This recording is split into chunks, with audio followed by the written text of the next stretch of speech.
Everyone, पलक classes में आप सभी का स्वागत है। मैं हूँ पलक प्रभा। आज मैं आप लोगों के लिए स्टैटिस्टिक्स लेके आई हूँ। आइए इनके बारे में जानकारी प्राप्त करते हैं। स्टैटिस्टिक्स होता क्या है, इसके क्या अर्थ होते हैं, क्या गुण होते हैं, इसके कितने प्रकार होते हैं, आइए इन सभी की जानकारी प्राप्त करेंगे। चलिए स्टैटिस्टिक्स के बारे में पढ़ते हैं। स्टैटिस्टिक्स होता क्या है। सांख्यिकी अर्थ क्षेत्र एवं महत्व। Statistics meaning scope and importance. सांख्यिकी का उद्गम ओरिजिन ऑफ स्टैटिस्टिक्स। सांख्यिकी का उत्पत्ति या जन्म कैसे हुआ, आइए देखते हैं। अंग्रेजी के स्टैटिस्टिक्स शब्द का हिंदी अभिप्राय सांख्यिकी है। स्टैटिस्टिक्स शब्द की उत्पत्ति लैटिन भाषा के शब्द स्टेटस, जो आज हम लोग अपना स्टेटस बताते हैं कि हम लोग कहाँ गए, कहाँ घूमने गए, क्या खाए, ये स्टेटस मतलब स्थिति बताती है। इटालियन शब्द स्टैटिस्टा या जर्मन भाषा के स्टैटिस्टिक्स से हुई है। शाब्दिक दृष्टि से इन शब्दों को अगर हम लोग देखते हैं तो राज्य तथा राजनीतिक कार्य से होता है। राजनीतिक कार्य मीन्स राज्य में क्या क्या कार्य हो रहा है, उन सभी के बारे में जानकारी जो होता था उस टाइम, उसे स्टैटिस्टिक्स कहते हैं। आधुनिक समय में स्टैटिस्टिक्स शब्द का प्रयोग प्रसिद्ध जर्मन विज्ञानी गार्टफ्राइड आकिनवाल ने सन 1749 1749 में किया। इसलिए उन्हें आधुनिक जगत का आधुनिक जगत में सांख्यिकी का पिता, फादर ऑफ स्टैटिस्टिक्स स्वीकार किया जाता है। इसके अतिरिक्त गाल्टन, बाउले, कार्ल कार्ल पियर्सन, फिशर तथा एल्सवर्थ ने इस विषय के विकास के लिए महत्वपूर्ण योगदान दिया। सांख्यिकी अर्थ एवं परिभाषा। Statistics meaning and definition. सांख्यिकी की परिभाषा दो रूपों में दी जाती है। पहला है सांख्यिकी बहुवचन के रूप में और सांख्यिकी एकवचन के रूप में। अभी हम लोग सबसे पहले सांख्यिकी बहुवचन के रूप में जानेंगे। आप लोग सोच ही रहे होंगे कि एकवचन के लिए बता रहे हैं, पहले पहले बहुवचन जानते हैं। बहुवचन क्या होता है, जहाँ दो या दो से अधिक का पद होता है तो उसे बहुवचन कहा जाता है। ऐसे हम लोग हिंदी ग्रामर में जरूर पढ़े हैं और इंग्लिश में भी जरूर पढ़े हैं। तो सांख्यिकी बहुवचन के रूप में स्टैटिस्टिक्स इन प्लूरल सेंस। बहुवचन में सांख्यिकी का अभिप्राय उन आंकड़ों या समंकों के समूह से है। समूह से means it is a group, ठीक है, ग्रुप से है। ऐसी सूचना या आंकड़े जो मात्रात्मक मात्रात्मक तो है किंतु सामूहिक नहीं है, सांख्यिकी नहीं कहलाती है। मतलब कोई भी यूनिट या डिजिट सिंगल है तो हम उससे किसी के साथ कंपेयर नहीं कर सकते हैं, और वो बहुवचन भी नहीं होती है। तो मात्रात्मक मीन्स यूनिट का होना या किसी डिजिट का होना, और वो भी समूह के रूप में होना, उसे ही हम लोग सांख्यिकी कहते हैं। एक दूसरे से संबंधित एवं तुलना योग्य डेटा या डाटा या आंकड़ों को ही सांख्यिकी कहा जाता है। व्यक्तिगत एवं बिना किसी संबंध वाले तथ्यों को सांख्यिकी नहीं कहा जा सकता है।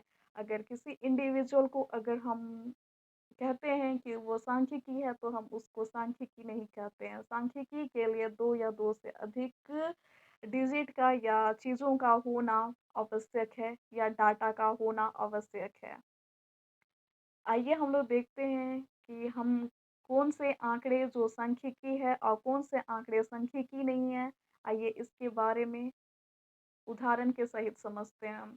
निम्नलिखित सारणी में दो प्रकार के आंकड़ों के उदाहरण दिए जा रहे हैं। एक तो वे आंकड़े जो सांख्यिकी है और दूसरे वे आंकड़े जो सांख्यिकी नहीं है। आंकड़े जो सांख्यिकी है, डेटा विच आर स्टैटिस्टिक्स। पहले भारत में मृत्यु दर की जनगणना 2001 में 8.4 प्रति हजार थी। 8.4 प्रति हजार थी, जो 2011 की जनगणना में 7.2 प्रति हजार रह गई। तो यहाँ हम लोग देख रहे हैं कि यहाँ दो चीज़ें दी गई है। एक है 2001 का और एक 2011 का। तो यहाँ हम लोग देख रहे हैं कि यहाँ दो ईयर में कंपेयर हो रहा है, और हम लोग देख रहे हैं 2011 की तुलना में 2001 में जो जनगणना हुई थी मृत्यु दर की, वो कुछ 2011 से ज़्यादा है।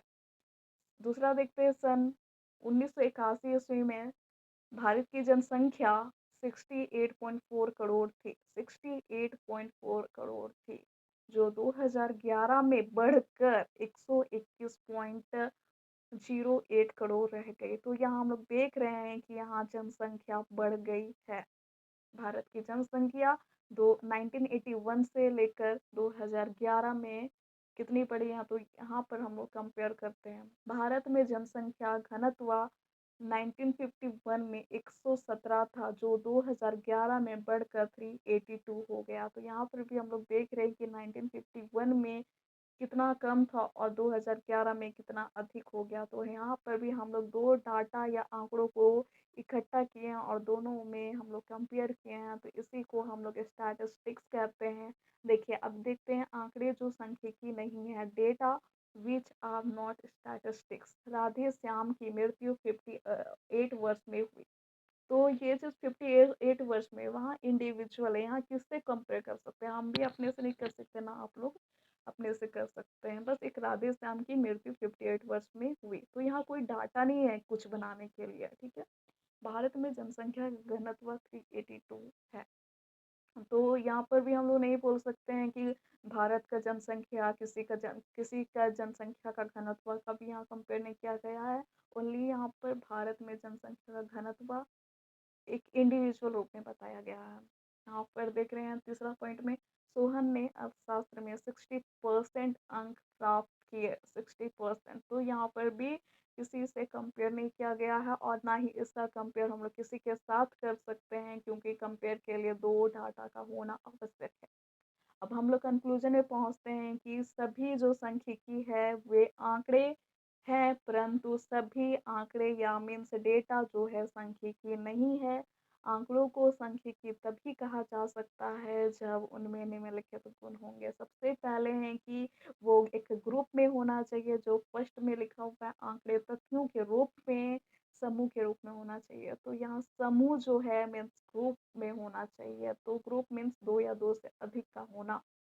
और दूसरा लिखा हुआ है जो आंकड़े जो है एक दूसरे से संबंधित एवं तुलना योग्य होना चाहिए। एक दूसरे से संबंधित मतलब कि एक दूसरे से होना चाहिए, एक दूसरे से ये नहीं कि चप्पल का हम लोग कंपेयर कॉफी से करेंगे, ऐसा नहीं, एक दूसरे से। तो जैसे कि चप्पल खरीद रहे हैं तो उसका दूसरा ब्रांड के चप्पल से या वैसा कंपेयर करेंगे, जिससे कि हम लोग तुलना कर नहीं सके। जैसे हम लोग कॉफ़ी को ले लेंगे और चप्पल का कंपेयर करेंगे, तो ऐसा नहीं होगा कि कॉफ़ी पीने में बहुत अच्छा लग रहा है, ये चप्पल बहुत मिठास है, तो ऐसा तो नहीं बोल सकते हैं ना। मतलब कॉफ़ी पीने में बहुत अच्छा लग रहा है, चाय अच्छा लग रहा है, तो चाय और कॉफ़ी का हो सकता है, ठीक है। वैसे ही चप्पल का जूता के साथ हो सकता है। तो उसी प्रकार एक दूसरे से संबंधित और तुलना योग्य होना चाहिए। आंकड़े व्यवस्थित रूप में संकलित होना चाहिए। जो भी आंकड़ा है वो सीरियल वाइज और सीक्वेंस में होना चाहिए, मतलब व्यवस्थित रूप में सिस्टमेटिक वे में होना चाहिए।